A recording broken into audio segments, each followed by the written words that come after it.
कम से कम 5 ऐसे स्टार्टअप 2028 तक इस अभियान के माध्यम से स्थापित हों, जिसमें 100 से अधिक लोगों को रोजगार मिलता हो। विकास सर, एक सवाल पूछना है मुझे। सर, जेंट्स तो आगे आ रहे हैं लेकिन महिलाएं अभी भी कदम बहुत पीछे है सर, वो एक कदम भी आगे नहीं बढ़ा पा रही हैं। नहीं, महिलाएं ऐसा मैं नहीं कहूँगा, महिलाएं आगे बढ़ रही हैं लेकिन बहुत मीलों दूर जाना है। इसी प्रयास में हम लोग लगे हैं और हम नियमितता एक बहुत बड़ा मंत्र है जिसके तहत ही बिहार का विकास हो सकता है।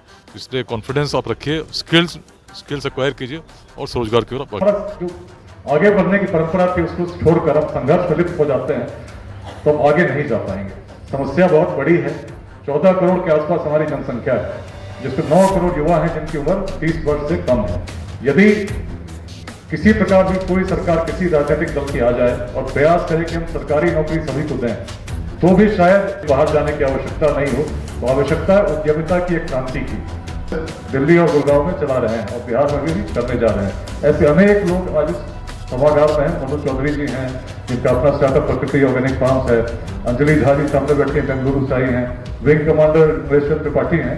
सब लोग के मन में भाव एक ही है, बिहार विकसित हो, और इसके लिए हम लोग छोटा छोटा जो प्रयास कर रहे हैं निश्चित एक दिन एक बृहद आकार धारण करेगा। इस अभियान में बम बम बोल रहा है काशी हाजीपुर का अनीस अब्बासी। अनीस जब भी आता है तो कुछ न कुछ खास चीज़ों को आपको दिखाता ही है। आज आपको हम मिलवा रहे हैं ये लेट्स इंस्पायर बिहार और हमारे विकास वैभव सर। और आज सर, सबसे पहले तो क्योंकि कृष्ण जन्माष्टमी है और उससे एक दिन पहले हम लोग यहाँ हैं, सर बिहार के लिए क्या संदेश है सर? बहुत संक्षेप में कार्यक्रम चल रहा है। यही कहना चाहता हूँ कि बिहार में आर्थिक विकास के लिए उद्यमिता बहुत आवश्यक है और युवाओं को हम प्रेरित कर रहे हैं ताकि स्वरोजगार के क्षेत्र में आगे बढ़ें। इसी के लिए स्टार्टअप समिट का आयोजन हो रहा है। अब सुबह से आप देख रहे हैं कार्यक्रम लाइव चल रहा है। हमारा लक्ष्य है कि हर बिहार के जिले में कम से कम 5 ऐसे स्टार्टअप 2028 तक इस अभियान के माध्यम से स्थापित हों, जिसमें 100 से अधिक लोगों को रोजगार मिलता हो। विकास सर, एक सवाल पूछना है मुझे। सर, जेंट्स तो आगे आ रहे हैं लेकिन महिलाएं अभी भी कदम बहुत पीछे है सर, वो एक कदम भी आगे नहीं बढ़ा पा रही हैं। नहीं, महिलाएं ऐसा मैं नहीं कहूँगा, महिलाएं आगे बढ़ रही हैं लेकिन बहुत मीलों दूर जाना है। इसी प्रयास में हम लोग लगे हैं और हमारा प्रयास ये है कि जिस गति से समाज में पुरुष बढ़ते हैं उससे अधिक गति से महिलाएं जब आगे बढ़ेंगे तभी हमारा स्वप्न साकार होगा। इसके अनुरूप सामाजिक स्तर पर अनेक प्रयास कर रहे हैं। क्या संदेश देना चाहेंगे बिहार के उन युवाओं को जो कि अब इंटर करके ग्रेजुएशन करके काम खोज रहे हैं, कहीं बाहर जाना चाह रहे हैं? उद्यमिता एक बहुत बड़ा मंत्र है जिसके तहत ही बिहार का विकास हो सकता है। तो इसलिए कॉन्फिडेंस आप रखिए, स्किल्स एक्वायर कीजिए और स्वरोजगार की ओर आगे बढ़िए। बहुत बहुत धन्यवाद। 2024 के इस मंच पर मैं माननीय मंत्री भारत सरकार एमएसएमई मंत्रालय आदरणीय जीतन राम मांझी जी का हृदय से स्वागत करता हूं। इस कार्यक्रम के मुख्य अतिथि के रूप में आपने इस कार्यक्रम की गरिमा तो बढ़ाई ही है, लेकिन साथ साथ हर बिहार के युवा के मन में एक भाव की भी जागृति की है कि हमें बहुत आगे चलना है। और सुबह आज इस कार्यक्रम का उद्घाटन बिहार सरकार के माननीय उद्योग मंत्री नीतीश मिश्रा जी ने किया था।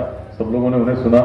10 बजे इस कार्यक्रम में हम लोग हैं और अभी भारत सरकार के एमएसएमई मंत्रालय को लीड कर रहे माननीय मंत्री जी हमारे साथ हैं। मैं बहुत संक्षेप में मंत्री जी को अभियान के बारे में बताना चाहता हूं। लेट्स इंस्पायर बिहार अभियान मार्च 2021 में एक आह्वान के साथ प्रारंभ हुआ था कि ऐसे सभी बिहार के लोग जो बिहार में रहते हों शिक्षित हो। शिक्षा केवल डिग्री के लिए नहीं, शिक्षा ऐसी जिसके स्किल्स ओरिजिनेट हो सके। हर बिहार का व्यक्ति स्किल्ड हो, तो जिस व्यक्ति में शिक्षा होगी, शिक्षित हो जाएगा और स्किल्ड होगा, अपने लिए रोजगार का सृजन निश्चित कर सकता है। दूसरा उद्देश्य था समतामूलक समाज का निर्माण। बिहार के उन्होंने अभियान के दिनों से जुड़े और अपना स्टार्टअप पटनिया सर्विसेज दिल्ली और गुड़गांव में चला रहे हैं और बिहार में भी करने जा रहे हैं। ऐसे अनेक लोग आज इस सभागार में हैं। मनोज चौधरी जी हैं जिनका अपना स्टार्टअप प्रकृति ऑर्गेनिक फार्म्स है। अंजलि झा जी सामने बैठे बेंगलुरु से आई हैं। विंग कमांडर नरेश्वर त्रिपाठी हैं। सब लोग के मन में भाव एक ही है कि बिहार विकसित हो, और इसके लिए हम लोग छोटा छोटा जो प्रयास कर रहे हैं निश्चित एक दिन एक बृहद आकार धारण करेगा।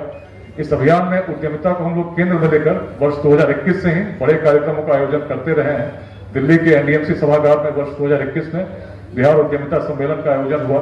वर्ष 2022 के ही इसी विद्यापति सभागार में अगस्त महीने में स्टार्टअप समिट 2022 आयोजित हुआ। दिसंबर में रोहतास के गोपाल नारायण मेडिकल यूनिवर्सिटी में स्टार्टअप समिट का आयोजन हुआ, 2023 में फिर वाइब्रेंट बिहार ग्लोबल समिट आयोजित हुआ। इस बीच में बेंगलुरु, हैदराबाद, मुंबई, पुणे, वडोदरा, इन सभी शहरों में बिहार के लोगों को जोड़कर जो उद्यमिता के क्षेत्र में काम कर रहे हैं, बिहार संवाद आयोजित हुए।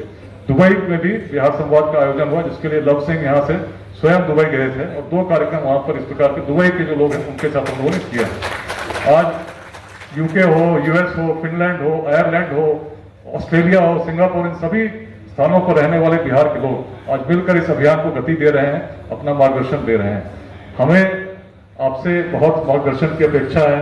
भारत सरकार का एमएसएमई मंत्रालय बिहार को इसकी सबसे अधिक आवश्यकता है कि इस स्केल की इंडस्ट्री हम अपने हर जिलों में लगा सकें और हम चाहते हैं कि आप हमारा मार्गदर्शन करेंगे। मंत्रालय के माध्यम से हमारे युवाओं को जब मार्गदर्शन मिलेगा तो क्षमता हमारी किसी से कम नहीं है। जब संसाधन नहीं थे तब तो हम अखंड भारत के साम्राज्य को स्थापित कर सके थे, विश्वविद्यालय था, हमने शून्य को दिया। लेकिन आज यदि हमारा जो आगे बढ़ने की परंपरा थी उसको छोड़कर हम संघर्ष में लिप्त हो जाते हैं तो हम आगे नहीं जा पाएंगे। समस्या बहुत बड़ी है। 14 करोड़ के आसपास हमारी जनसंख्या है, जिसमें 9 करोड़ युवा हैं जिनकी उम्र 30 वर्ष से कम है।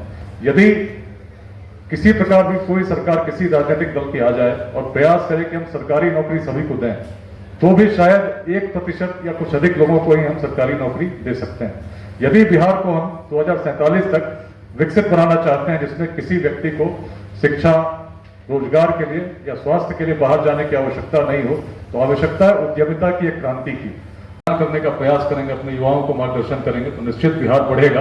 और विकसित भारत के जिस स्वप्न को लेकर हम आज प्रयासरत हैं, तो तभी संभव हो सकता है जब बिहार पुनः अपनी उस भूमिका में आ जाए जिसके लिए प्राचीन काल से वह जाना जाता रहा। तो इस अवसर पर इस मंच की गरिमा बढ़ाने के लिए पुनः माननीय मंत्री भारत सरकार श्री जीतन राम मांझी जी का हृदय से आभार व्यक्त करता हूं और सभी लोग जो अलग अलग स्थानों से आए उनका भी आभार व्यक्त करता हूं।